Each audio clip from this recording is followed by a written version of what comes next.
biasanya kan banyak juga nih klinik selesai akreditasi bebas gitu. Gimana Kang? Jadi itu ya, betul. Jadi betul Dr. Koradi. Memang mutu ini tidak hanya sebatas akreditasi. Jadi memang kewajiban akreditasi itu sudah dituangkan dalam kita tahu juga dalam Undang-Undang Kesehatan 17 Ya. 2023 ya. Kemudian kewajiban pasien case juga salah satunya meningkatkan mutu dengan dilakukan penilaian secara internal dan eksternal ya. Salah satunya eksternal melalui akreditasi. Nah, namun sekali lagi bahwa tujuan akreditasi ini kan meningkatkan menjamin mutu pelayanan keselamatan bagi pasien dan masyarakat.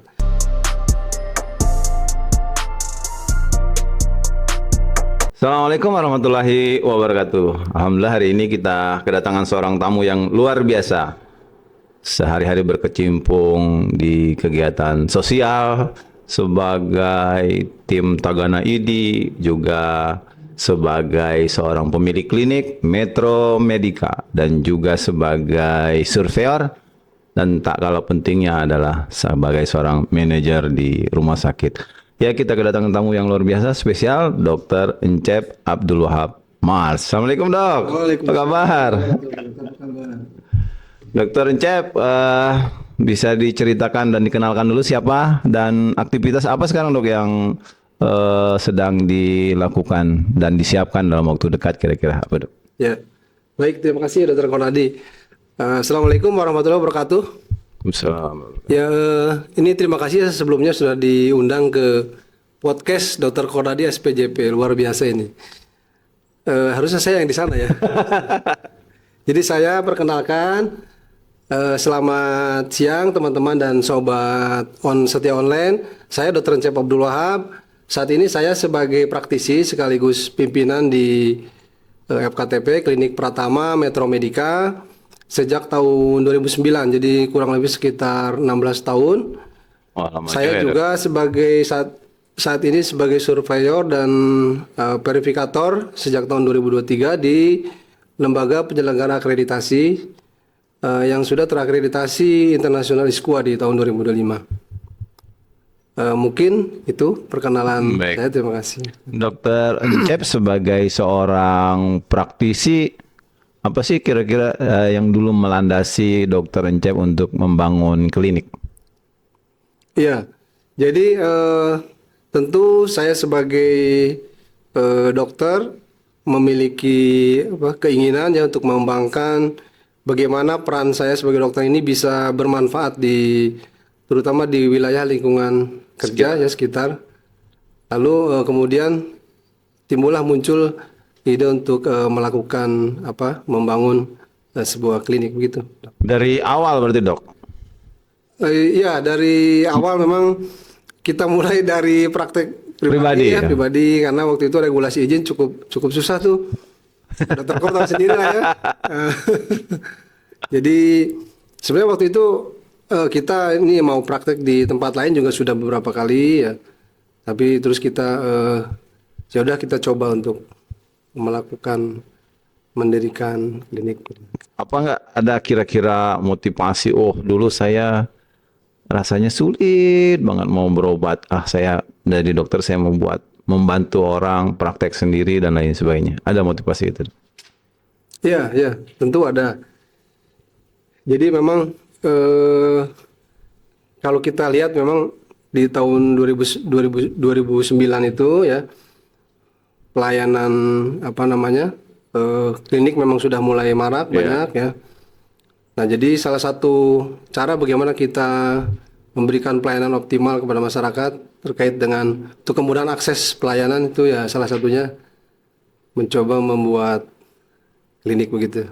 Baik, Dokter Encep, dalam pelayanan klinik FKTP khususnya itu pasti tidak terlepas dari mutu, tidak terlepas dari menjaga harapan dan kenyataan dari seorang pasien, dan pastinya dengan mutu yang baik pasien akan berkunjung kembali, terus akan menceritakan pengalaman pasien ke tetangganya, ke sekitarnya, dan pada akhirnya retensi pasien itu akan meningkat.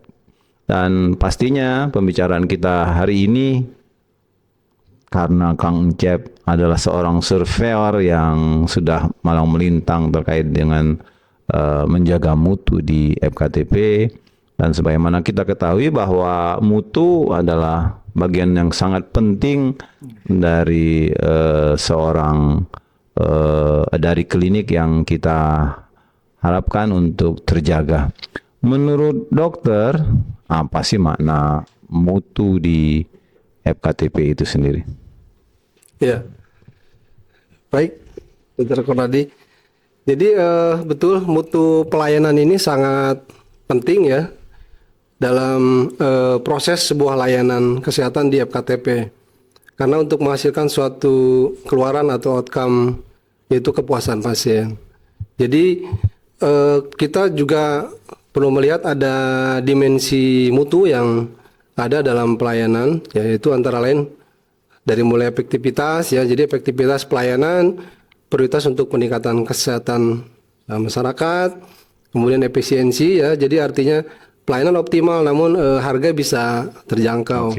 Kemudian keselamatan, tentu prioritas untuk keselamatan pasien dan mengurangi risiko cedera atau tidak ada insiden keselamatan pasien. Kemudian berpusat pada pasien, berfokus pada pasien. Jadi pasien center care. Nah ini juga kebetulan seiring dengan peran dari dokter keluarga ya. Jadi melihat bahwa pasien ini ada nilai-nilai dari pasien yang harus kita lihat, kebutuhan dari pasien dan berpusat pada pasien. Jadi keputusan nanti ada di pasien begitu ya. Yang kedua tepat waktu, di mana harus efektif, efisiensi ya. Kemudian dan kesetaraan, tidak membedakan apakah ini pasien BPJS, pasien umum, ya, pasien VIP atau sama ya. membedakan yang lain dari sisi sosial, budaya maupun agama begitu. Jadi mutu itu ini berdasarkan definisi WHO berarti ya. Ada efektif, ada efisien, ada kesetaraan, ada keselamatan, ya. Dan ada patient center care, dan juga tadi apa?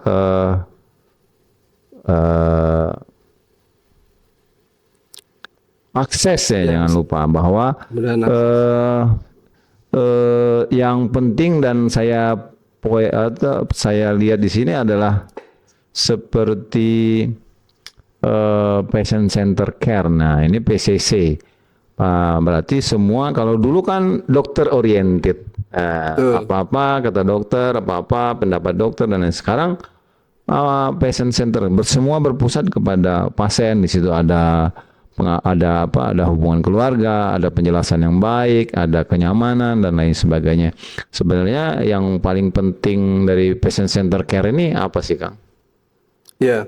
Jadi dari patient center care ini, sebagaimana saya sampaikan kembali, peran dokter keluarga ya, Dr. Konadi ya. Jadi dokter ini melihat secara holistik. Jadi tidak hanya kondisi penyakit pasien, tapi kita memperhatikan bagaimana faktor keluarganya, faktor yang lain. Jadi dari psikososial, kemudian dari spiritualnya. Jadi banyak aspek yang kita pertimbangkan.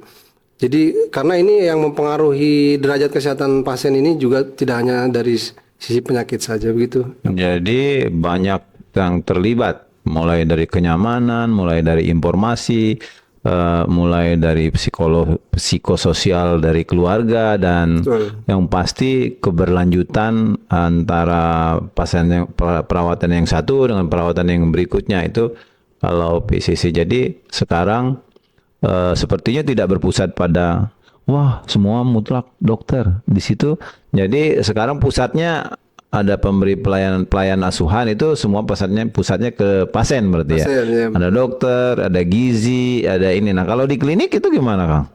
Ya, jadi memang sesuai dengan profesi pemberi asuhan yang ada di klinik, Dokter Konadi. Jadi biasanya sih yang ada kan ada dokter ya, ada perawat, kemudian ada apoteker juga di sana. Ya. Kalau perawat inap ya mungkin ada gizi. Oke. Gitu. Kang, sebenarnya apa sih indikator mutu yang paling penting untuk diperhatikan secara nyata, khususnya di klinik? Klinik ya, baik.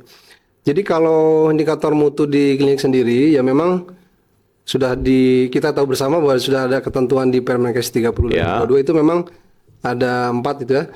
ada kebersihan kepatuhan tangan, ya, kepatuhan menggunakan APD, kepatuhan identifikasi pasien dan kepuasan pasien. Kalau kita lihat itu meliputi ada dua aspek yang dilihat. Jadi peningkatan keselamatan pasien pertama, yang kedua kepuasan pasien. Jadi saya kira itu indikator yang memang penting diperhatikan. Jadi peningkatan keselamatan pasien dan ujungnya adalah kepuasan pasien. Jadi dua indikator itu yang sangat penting ya Kang. Betul. Nah, Kang, kalau sekarang kan hubungan antara mutu ini sering sekali kita kaitkan dengan akreditasi. Ya. Apakah mutu itu hanya sebatas akreditasi atau gimana sih Kang memaknainya gitu? Biasanya kan banyak juga nih klinik selesai akreditasi bebas gitu. Gimana Kang? Jadi itu ya. Betul. Jadi betul Dr. Konradi. Memang mutu ini tidak hanya sebatas akreditasi. Jadi memang kewajiban akreditasi itu sudah dituangkan dalam, kita tahu juga dalam Undang-Undang Kesehatan 17/2023 ya. Kemudian kewajiban Pasienkes juga salah satunya meningkatkan mutu dengan dilakukan penilaian secara internal dan eksternal ya, salah satunya eksternal melalui akreditasi. Nah, namun sekali lagi bahwa tujuan akreditasi ini kan meningkatkan menjamin mutu pelayanan keselamatan bagi pasien dan masyarakat. Kemudian juga nanti klinik diharapkan melakukan perbaikan strategis seperti yang diamanatkan ya, yang tertulis dalam hasil penilaian yang tidak terpenuhi atau sebagian terpenuhi itu harus diwujudkan dalam perencanaan perbaikan strategis tadi.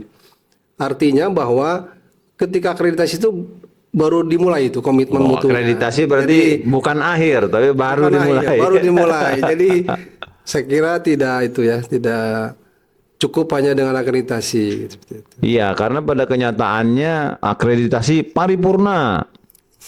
Tapi begitu hari-hari, kalau kita lihat di media, komplainnya banyak. Betul. Baik itu bukan buzzer ya, yang benar-benar komplain dan lain sebagainya.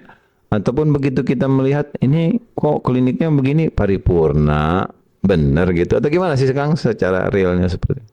Ya, betul. Jadi memang sekarang maraknya hasil daripada survei akreditasi paripurna ya. Ya. Nah, tapi sekali lagi, kalau kita lihat sekarang ini kan mungkin paripurna di klinik Dr. Konradi yang besar ya dengan fasilitas yang lebih kecil itu berbeda gitu ya, berbeda. Namun tetap mengacu kepada standar Permenkes. Baik Kang, sebenarnya pasti setiap klinik punya ini yang berbeda kan, kliniknya Kang Encep, klinik yang lain dan sebagainya. Dan pengetahuan saya bahwa klinik di Bogor kan klinik yang awal-awal akreditasi dan sebagainya. Sebenarnya menurut Kang Encep baik sebagai pemilik klinik maupun sebagai surveyor, apa sih sebenarnya tantangan terbesar dalam menjaga mutu pelayanan di FKTP ini? Iya. Jadi tantangan terbesar tentu tadi ya, kita komitmen pertama, komitmen bagaimana kita melaksanakan memulai budaya mutu tadi ya. Nah, kalau komitmen itu sudah kita laksanakan, nah tentu kita masuk ke dalam bagaimana di pelayanan. Antara lain untuk saat ini tentu kan ada percepatan cakupan kepesertaan JKN ya dengan istilah UHC. Jadi artinya otomatis akses untuk masuk ke FKTP ini jadi meningkat. Sementara SDM di klinik sebagian besar ini beda dengan klinik Dr. Konradi ya. Biasanya ya stafnya pasti sudah mumpuni semua ya. Nah, itu biasanya SDM-nya ada keterbatasan sehingga nanti beban kerja menjadi tinggi. Nah, ini harapannya beban kerjanya tetap dijaga, tetap seimbang. Kemudian bagaimana melakukan peningkatan kompetensi SDM tadi, baik itu dokter ya, nakes dan tenaga non nakes lainnya, untuk tetap memberikan pelayanan secara tadi kolaboratif ya, berkesinambungan ya, terus-menerus melakukan perbaikan. Sekira itu. Ya, Dokter Encep dalam hari-hari dokter pelayanan baik di klinik maupun surveyor, kira-kira pernah nggak Dokter Encep melakukan ketemu refleksi? Ini nih mutu yang sebenarnya menurut saya, ataupun baik saya sebagai seorang surveyor maupun sebagai seorang pemilik klinik. Iya, maksudnya yang jadi sama saya ya. Ya. pernah saya membuat apa ya namanya, bukan kelompok sih, hanya baru beberapa pasien di luar kelompok Prolanis itu saya coba mengumpulkan gitu, Dr. Konadi, mengumpulkan dalam grup, ada grup komunikasi WhatsApp ya. Kemudian kita di situ berikan edukasi, kemudian panduan untuk melakukan apa namanya, aktivitas fisiknya. Kemudian kita juga melakukan pemantauan gitu. Nah hasilnya cukup signifikan gitu. Jadi pasien-pasien itu bisa mengendalikan apa kadar gula darahnya, tekanan darahnya, kemudian bisa memperbaiki tadi body mass index atau IMT-nya. Nah, ini ternyata cukup signifikan terhadap kepuasan pasien dan ternyata ini yang harus kita berikan kepada semua pasien. Tapi kan kita belum mencakup semua pasien ya. Luar biasa kalau semua pasien kita melakukan seperti itu. Baik, Dokter Encep, dalam sebuah klinik atau FKTP itu pasti tak terpisahkan sumber daya, terutama sumber daya manusia. Ya. Kita tahu bahwa di klinik itu ada dokter, ada perawat, ada farmasi, bahkan ada administrasi. Termasuk juga yang tidak kita boleh lupakan adalah tim kebersihan yang kadang-kala lewat kita perhatikan. Menurut dokter nih, bagaimana sih menjaga semangat kerja bagi mereka itu, baik sebagai individu maupun sebagai sebuah tim, sebagai tim yang tetap ujungnya fokus pada peningkatan mutu. Ya, baik. Jadi memang apa namanya, kita sekali lagi pendekatan terhadap staf atau karyawan juga ternyata kita perlu pendekatan holistik. Iya. Holistik. Jadi mereka kita ciptakan lingkungannya di mana setiap SDM itu merasa dihargai gitu, dihargai, saling mendukung ya. Jadi intinya komunikasinya terbuka, Dr. Konadi. Jadi tidak ada jarak antara staf kebersihan dengan perawat dengan dokter. Kemudian juga kita memahami nilai kontribusi dari masing-masing karyawan tadi, baik itu tugas kebersihan sekalipun ya. Kita berikan seperti apresiasi gitu. Dia walaupun tugas kebersihan sudah menyumbang nih terhadap kenyamanan untuk pasien gitu ya. Terus kemudian kita tingkatkan keterlibatannya setiap staf dalam pengambilan keputusan gitu. Oke, jadi staf itu dihargai, terus dirasakan kebutuhan terhadap beliau itu tinggi dan lain sebagainya, baik sebagai staf maupun sebagai koordinator dan lain sebagainya ya dok ya. Menurut dokter nih, kira-kira apa sih pengalaman dokter yang menjadi kunci bagi kita semua, baik dokter maupun pengelola klinik, bahwa mengelola SDM itu susah-susah gampang sih dok.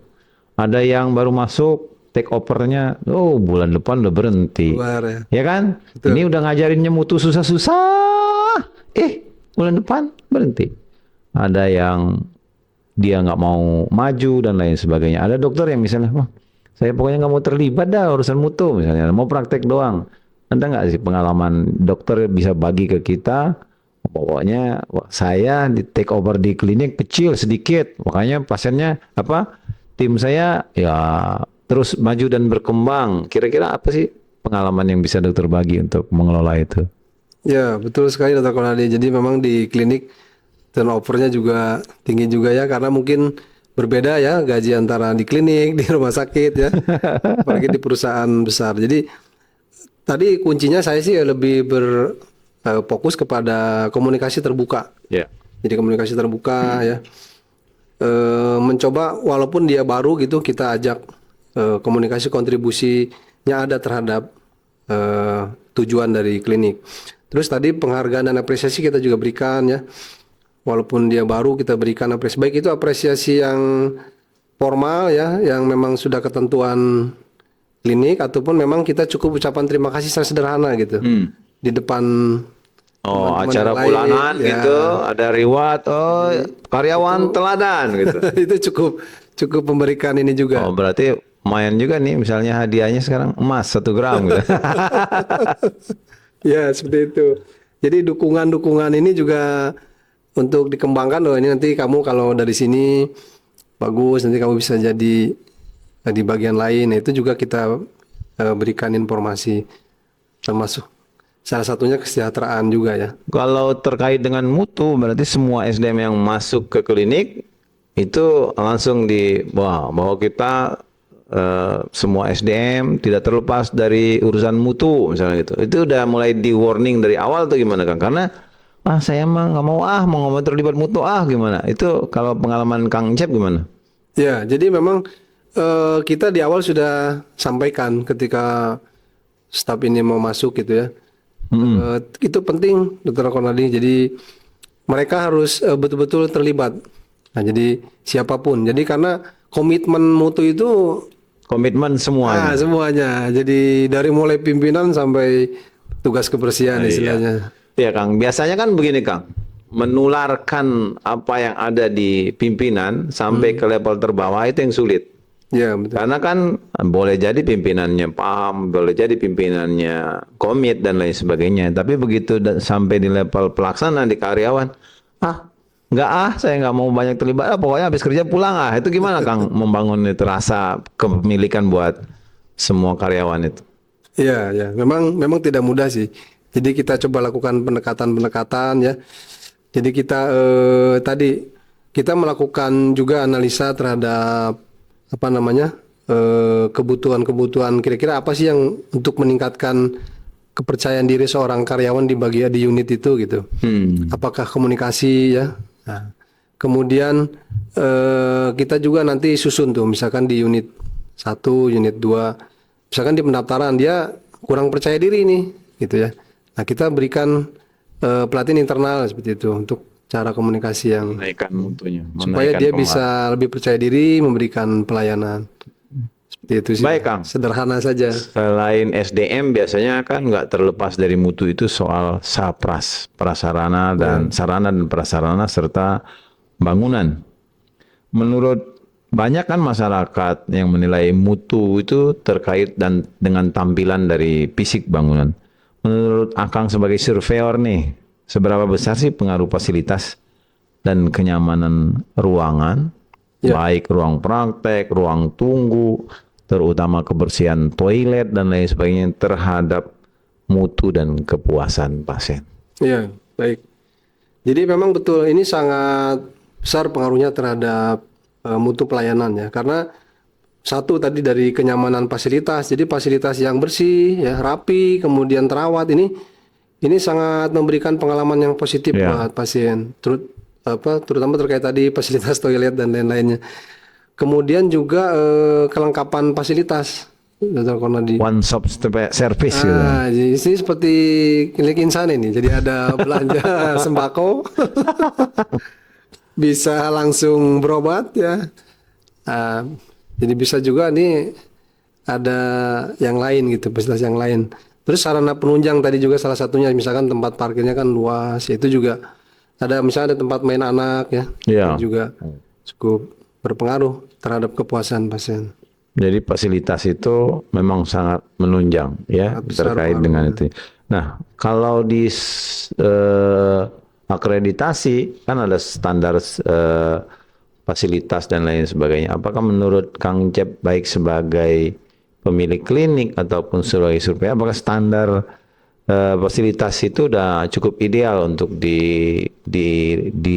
dilakukan di FKTP atau terlalu tinggi? Kan ada yang FKTP-nya kecil, ada yang itu apakah standar atau perlu penyesuaian? Ya. Jadi memang seperti kita kutip bersama di standar fasilitas FKTP sesuai regulasi perizinan itu kan di Permenkes 14 2021 ya. Tentang dasar kegiatan produk penyelenggaraan perizinan berusaha berbasis risiko sektor kesehatan. Terakhir di perubahannya di Permenkes 8 2022. Itu saya lihat sih dari persyaratan peralatan, kemudian persyaratan ruangan-ruangan yang harus ada ya, dari mulai pendaftaran, kemudian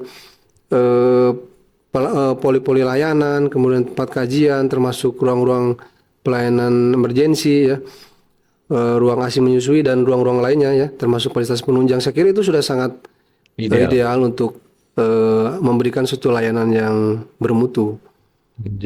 Tinggal bagaimana penyesuaian mengelola dari klinik. Kalau yang sudah cukup mampu sih aman ya Kang, tapi yang agak berat, masih kecil, paling tidak fasilitas-fasilitas yang wajib terpenuhi mungkin. Ya, Baik Kang, kalau kita kan perlu tips dan triks nih dari baik sebagai surveyor maupun sebagai pemilik klinik. Kira-kira dengan keterbatasan sarana dan prasarana yang ada, namun tidak menurunkan kualitas mutu pelayanan. Kira-kira tips dan triksnya yang Kang Cep lakukan apa sih? ya. Ini memang yang berat ya. Jadi, jadi dengan fasilitas terbatas ya, sarana prasarana yang tersedia apa namanya tidak lengkap begitu ya. Tapi bagaimana kita memberikan pelayanan mutu yang optimal? Iya. Nah ini kita pertama harus prioritaskan bahwa sumber daya yang ada, baik itu sarana prasarananya maupun fasilitasnya. Jadi optimalkan layanan. Misalkan di situ ada pelayanan polimum, poligigi ya, dioptimalkan. Kemudian misalkan kita belum ada penunjang lab, nah bisa juga kita kolaborasi, misalkan kolaborasi semacam istilahnya apa sih KSO ya, Iya. KSO bisa juga seperti itu. Lalu tentu kita harus juga melakukan ini manajemen keuangan yang efektif, efisien agar bisa direncanakan nanti rencana strategis. Bagaimana 5 tahun ke depan bisa membangun klinik seperti klinik Insani begitu, teman-teman setia online ya. Oke, jadi yang pasti kita harus tetap inovatif dengan yang ada ya Kang, dengan tidak menurunkan standar mutu pelayanan gitu. Jadi, nah tips trik inovatif ini mungkin harus banyak jalan ya Kang, harus banyak silaturahim, harus banyak melihat, harus banyak mengamati, dan mungkin teknik ATM ya Kang ya, amati, tiru dan modifikasi itu menjadi penting ya Kang ya. Baik Kang, kalau Kang Cep nih, pernah nggak Kang Cep melakukan inovasi sederhana di klinik tapi berdampak besar dalam peningkatan mutu dan kepuasan pasien? Bisa diberikan contoh atau pemisalan gitu Kang? Iya. Kembali ke kasus tadi, saya apa namanya? Sebagai peran dokter keluarga itu melakukan apa namanya tadi? Membuat kelompok, istilahnya bukan kelompok sih, pada pasien lansia. Komunitas lansia lah. Komunitas lansia yang, tapi kan komunitas banyak ya, ini belum begitu banyak. Saya kumpulkan itu terutama yang kasus nyeri Dr. Konadi. Nah ini kita lakukan pendekatan, kita buat panduan SOP kolaborasi interprofesi di internal FKTP begitu. Lalu kami terapkan ya, kami berikan ruang konsultasi gratis gitu ya. Ini di luar prolanis. Nah, jadi konsultasinya ke kita sebagai dokter keluarga. Oke, ya. Jadi alhamdulillah ini sangat responnya sangat signifikan positif. Jadi puas dengan apa yang kita berikan programnya, begitu juga terhadap pelayanan. Jadi tadi apa konsultasi gratis pasien nyeri?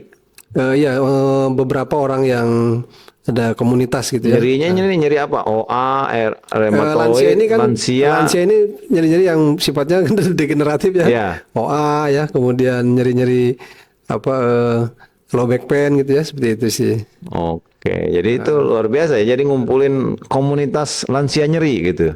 Iya, jadi kita berikan tips bahwa satu-satunya untuk menyembuhkan itu bukan hanya obat anti nyeri, tapi kita berikan edukasi dan panduan bagaimana dia menurunkan berat badan, mengatur pola makan dan mengatur aktivitas fisiknya. Baik, itu ide yang luar biasa, nanti perlu diinovasi dielaborasi lebih lanjut saya kira ya. Kang, terkait dengan mutu ini juga tidak lepas dari teknologi. Sekarang kan sudah hampir semua klinik menerapkan SIM klinik dan lain sebagainya. Termasuk juga teknologi cara bayar dan lain sebagainya, lab dan lain sebagainya. Bahkan orang sekarang berobat BPJS, kunjungan sehat dan lain sebagainya.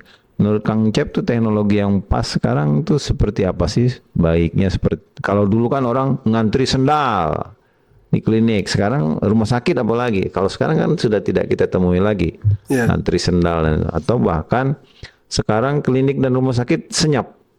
sesuai dengan jam kedatangan. Sesudah mereka udah antri udah daftar di EMR-nya yang di SIM klinik dan SIM rumah sakitnya secara online, datang sesuai jam kedatangan. Menurut Kang Cep nih, teknologi yang sekarang ini seperti apa dan bagaimana nanti ke depan kira-kira? Ya, baik. Jadi saya kira kita harus beradaptasi ya dengan teknologi informasi saat ini. Jadi karena sebagaimana tujuan pemerintah juga kan melakukan transformasi 6 pilar, salah satunya transformasi teknologi informasi. Nah, ini seperti tadi Dr. Koni sampaikan, dari mulai antrian online ya, saya kira cukup sudah berjalan bagus ya. Jadi pasien dapat kemudahan akses untuk melakukan pendaftaran. Asal dokternya tepat waktu ya. Betul, itu yang penting. Nah, terus kan ini juga terintegrasi dengan Satu Sehat ya, jadi dengan Satu Sehatnya masyarakat. Saya kira ini perlu kita adaptasi.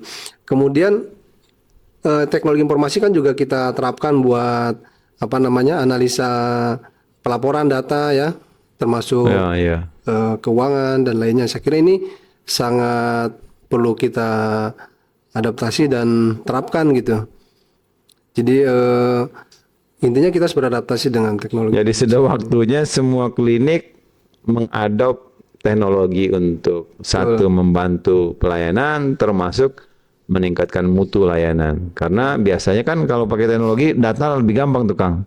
Data penyakit, 10 besar data penyakit, data alamat dan sebagainya. Jadi kita tinggal tarik data, tahu nih obat mana yang paling banyak digunakan. Jadi kita siapkan untuk bulan depan jangan sampai kurang dan lain sebagainya. Jadi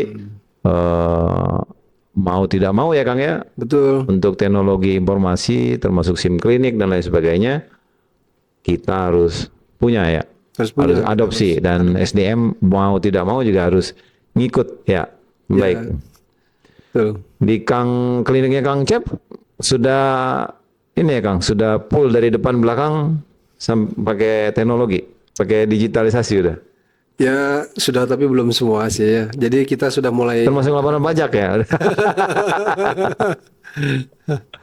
Baik Kang, ini menjelang akhir-akhir dari sesi kita diskusi ini terkait dengan mutu tidak lepas dari kepuasan pasien. Ya. Karena kepuasan pasien itu bagian dari cerminan mutu. Ya.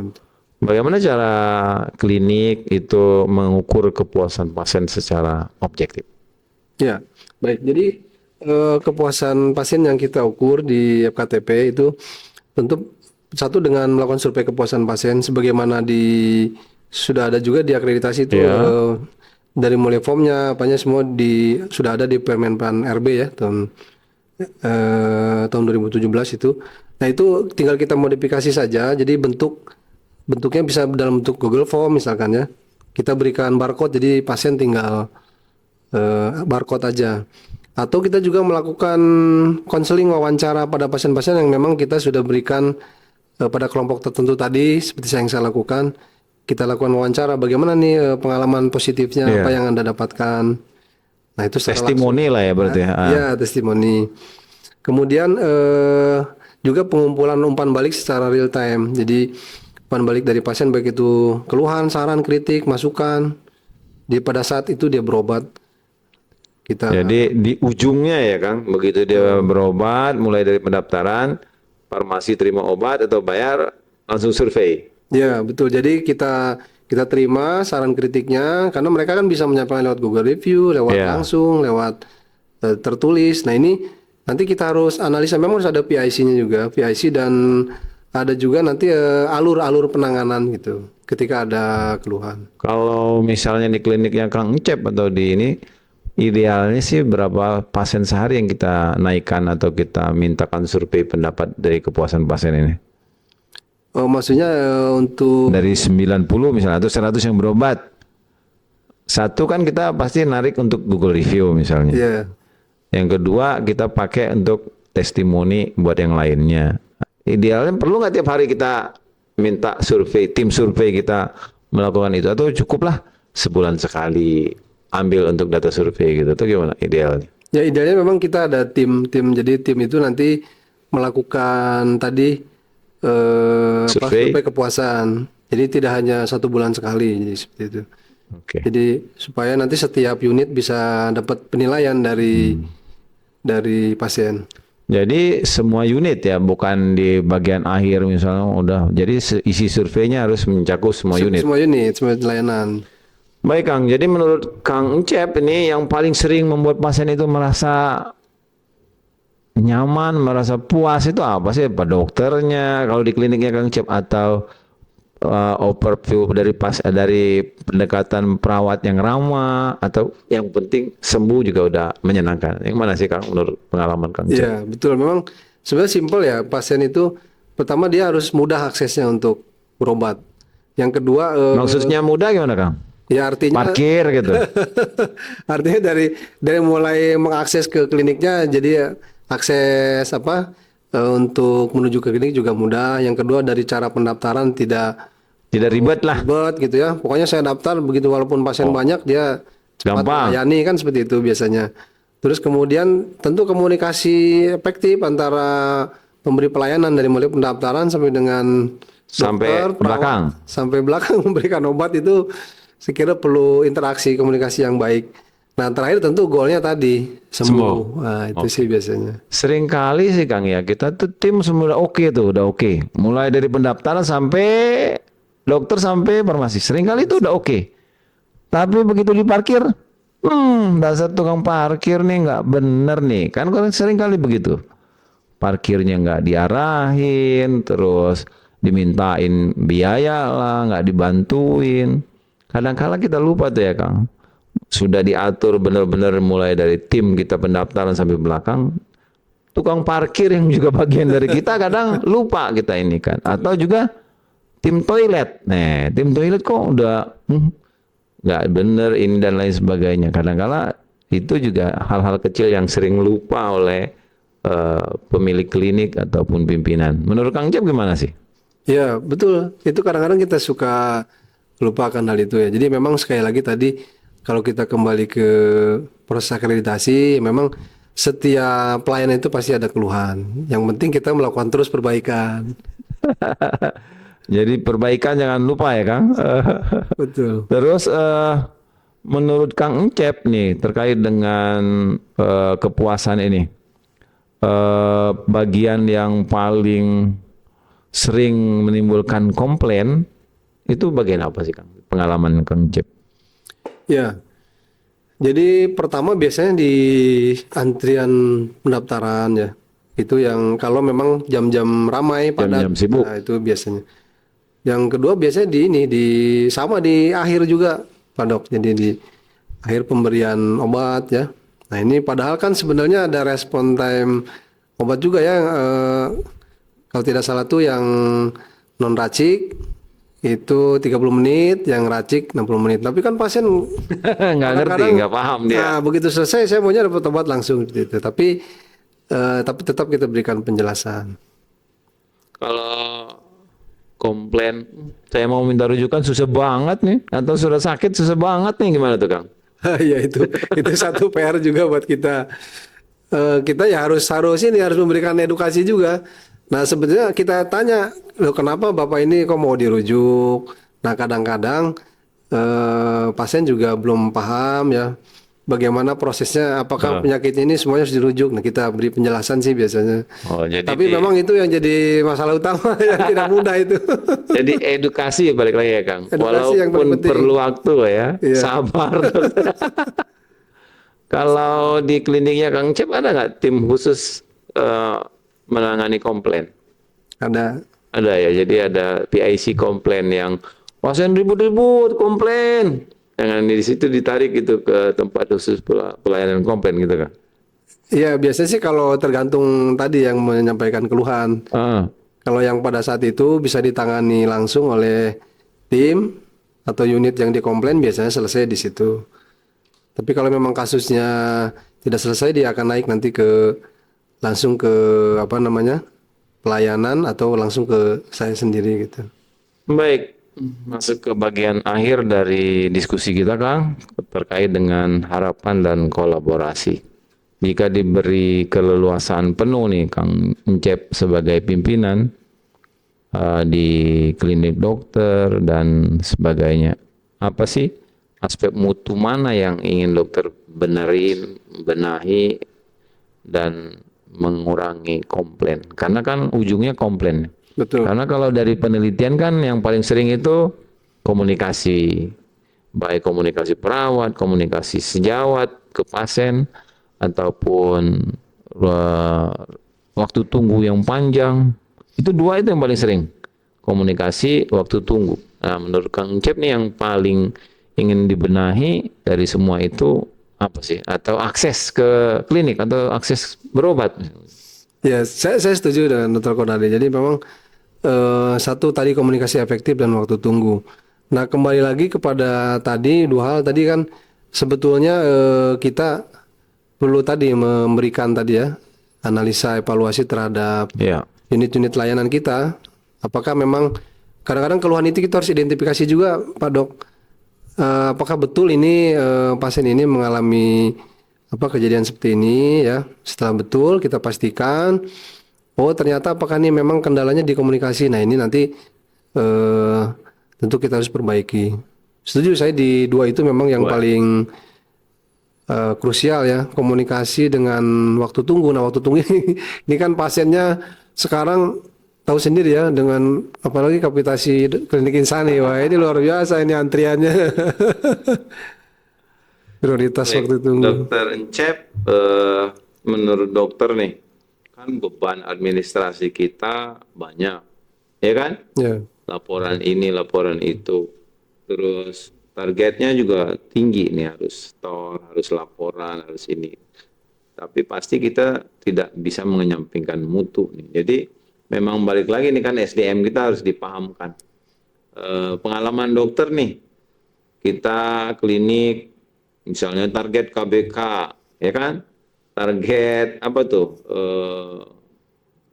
Target komitmen, target fakta integritas harus masuk. Itu kan semua beban tuh buat SDM kita, terus buat mutu tetap harus dijaga.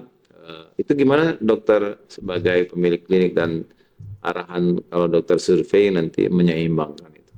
Dan semuanya tetap terlaksana. ya. Baik, jadi emang itu pertanyaan cukup sulit itu. Jadi, jadi itu sebuah kendala di setiap klinik saya lihat memang. Jadi satu sisi kita dituntut untuk meningkatkan mutu, ya. Satu sisi kita juga ada kendali biaya. Jadi bagaimana kita melakukan efisiensi, jangan sampai nanti dengan efisiensi ini mutu tidak terjamin. Nah ini tentu dengan efisiensi dari semua hal ya. Baik itu SDM, baik itu efisiensi terkait dengan evaluasi dari analisa laporan keuangannya ya. Nah ini saya kira kita yang perlu optimalkan bagaimana untuk tetap memberikan mutu yang baik. Ya.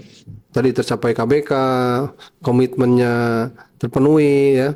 Nah namun kita tetap melakukan kendali biaya. Gitu. Baik, Dr. Encep, dua pertanyaan akhir ini. Kalau menjaga mutu itu sendirian repot ya, Dok? Berat. Betul, betul. Maka di Kabupaten Bogor, kalau seingat saya kan ada tim mutu Asklin yang cukup aktif dan lain sebagainya. Menurut dokter ini penting nggak sih kita sebagai klinik itu ikut asosiasi, terus ikut kolaborasi, baik dengan Asklin, dengan Dinas Kesehatan, dan sebagai sebuah ikatan itu gimana menurut dokter peran asosiasi klinik Asklin di Bogor dan lain sebagainya terkait dengan komitmen menjaga mutu ini? Iya, baik. Ya betul sekali Dr. Kornandi. Jadi memang kita sebagai klinik nanti bagi yang belum menjadi anggota Asklin sebaiknya memang langsung segera untuk menjadi anggota Asklin karena apa kita tentu terutama klinik yang memang FKTP yang bekerjasama dengan BPJS ya ini juga kita harus melakukan kolaborasi antara FKTP kemudian BPJS dan asosiasi tadi ya organisasi profesi baik itu Asklin mungkin ID juga ya. Nah ini tentu perannya Asklin sangat banyak di sana. Jadi memang harus ada peran daripada organisasi ini bagaimana menyusun rencana bersama. Rencana bersama ini artinya ada melibatkan misalkan dalam suatu forum ya, perwakilan di situ ada Asklin gabungan FKTP, di situ ada Pemda, ada BPJS, Ada ID untuk ada DPM-nya. ID, ya, DPM-nya. Jadi ini tentu harus ada ke depan memang. Jadi bagaimana merencanakan sebuah forum menyusun rencana bersama. Nah ini tentu juga perlu dukungan kebijakan dari pemerintah daerah dan BPJS. Ya jadi bagaimana sejauh ini sih memang sudah berjalan juga ya. Saya lihat di ada TKMKB juga ya di BPJS. Kemudian ada pelaporan setiap 3 bulan itu dari BPJS yang mengundang ada dinas, ada Monep ya. Sklin, Monep ya, ada ID. Nah ini mungkin selain itu juga harus ada forum-forum lain. Nah ini pendampingan memang perlu dilakukan, dikawal oleh Asklin ya, bersama dengan Kalau dinas DPM kesehatan, ya ID lah ya. DPM, ID. yang berperan dan paling tidak memang harus ada di daerah tertentu misalnya komisariat kalau Korwil ya yang nyambung karena klinik DPM tidak terlepas dari perannya komandan Korwil yaitu puskesmas ya. Puskesmas, Jadi betul. idealnya memang jejaring ini klinik DPM puskesmas itu satu kesatuan yang kuat dalam pelayanan. Ada masukan nggak Kang terkait itu? Iya, jadi memang selama ini memang kita juga sudah berjejaring dengan puskesmas ya, puskesmas tempat. Tapi saya lihat memang kebetulan saya juga pernah survei puskesmas di beberapa wilayah juga. Termasuk di luar wilayah Kabupaten Bogor, itu juga memang untuk jejaring ini setiap puskesmas juga berbeda. Ada yang memang satu puskesmas aktif dengan jejaringnya ya, ada yang satu puskesmas lain kurang aktif. Nah ini mungkin perlu disamakan persepsinya untuk melakukan kolaborasi. Ambil kebijakan kali ya. Jadi Betul. semua puskesmas harus punya jejaring yang kuat dengan klinik, dengan DPM sebagai pengendali lapangan, bukan pengendali dalam artian harus ini itu, tapi paling tidak menyamakan persepsi, misi terkait dengan mutu ya. Karena jejaringnya mereka sudah ada daftarnya. Iya, paling tidak kan ngumpulin, siapa yang belum, siapa yang ini gitu ya. Tapi mungkin karena puskesmas kerjanya banyak ya. Betul. Terkait ini Kang terakhir ini 3 kata dari Kang Cep tentang mutu di FKTP. Ya, jadi kita harus mulai membangun budaya mutu. Jadi yang maju itu bukan yang besar ataupun yang kuat, namun siapa yang mampu beradaptasi dan melakukan perubahan. Biasakan yang benar, bukan membenarkan yang biasa. Itu bagus tuh. Biasakan yang benar, bukan membenarkan yang biasa. Dan yang terakhir, budayakan mutu di klinik kita masing-masing. Baik Kang, terima kasih atas kehadirannya dan mudah-mudahan edukasi kita tentang menjaga mutu di FKTP ini bermanfaat buat kita semua. Demikian, Assalamualaikum warahmatullahi wabarakatuh. Waalaikumsalam. Terima kasih.